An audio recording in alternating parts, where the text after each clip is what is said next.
அம்மாவின் கடைசி குடை. மழை பெய்த அந்த மாலை ரயில் நிலையம் முழுவதும் கூட்டம். அவசரமாக ஓடிக்கொண்டிருந்த நான் திடீரென்று நின்றேன். என் முன்னால் அம்மா. அதே பழைய நீலக்குடை, அதே மெதுவான நடை. அம்மா என்று கூப்பிட நினைத்தேன். ஆனால் தொண்டை அடைத்துக் கொண்டது. ஏனென்றால் அவள் என்னுடைய அம்மா இல்லை. கல்லூரி நாட்களில் மழை வந்தால் குடை எடுத்துக்கோ என்று சொன்ன அம்மாவை வேணாம் என்று உதாசீனப்படுத்திய நாட்கள் நினைவுக்கு வந்தன.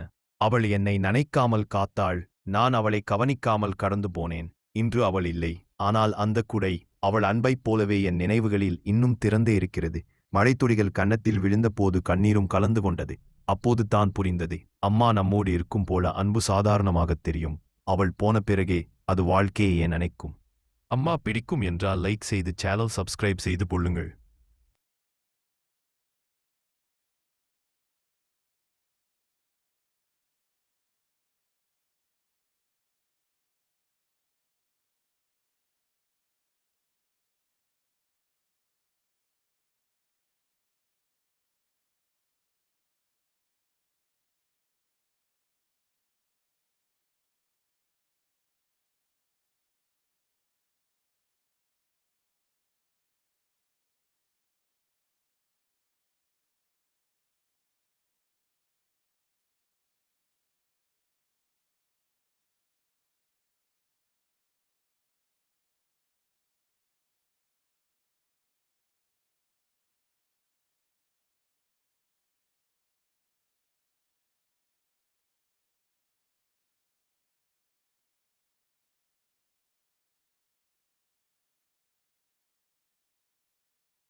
வீடியோ பிடித்திருந்தால் லைக் செய்து சேனல் சப்ஸ்கிரைப் செய்து கொள்ளுங்கள்.